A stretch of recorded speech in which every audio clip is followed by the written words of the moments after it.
Electoral bond पर supreme court की 5 जजों की बेंच पे सर्वसम्मति से फैसला सुनाया गया है, जिसमें मोदी सरकार को बड़ा झटका लगा है।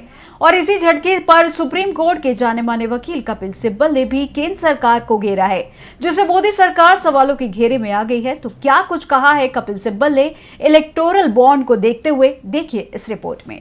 सुप्रीम कोर्ट ने केंद्र की मोदी सरकार को बड़ा झटका दिया है। कोर्ट ने चुनावी बॉन्ड पर रोक लगा दी है और सरकार के फैसले को गलत बताया है।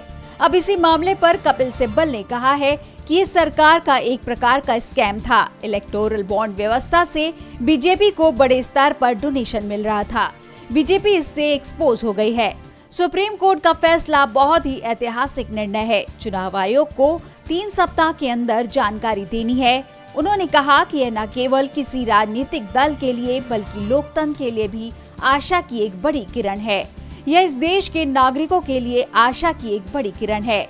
यह पूरी योजना जो मेरे दिवंगत मित्र अरुण जेटली के दिमाग की उपज थी, वास्तव में बीजेपी को समृद्ध करने के लिए रची गई थी, क्योंकि हर कोई जानता था कि बीजेपी सत्ता में थी और चुनावी बॉन्ड योजना के माध्यम से कोई भी दान बीजेपी के पास आएगा। लेकिन दिलचस्प बात यह है कि इस चुनावी बॉन्ड योजना का चुनाव कोई लेना देना नहीं था।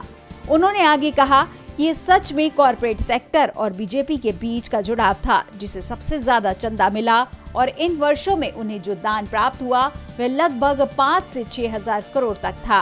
अब आपकी झोली में 5 से 6 हजार करोड़ हैं, जिनका उपयोग चुनावों में बिल्कुल नहीं किया जाना है।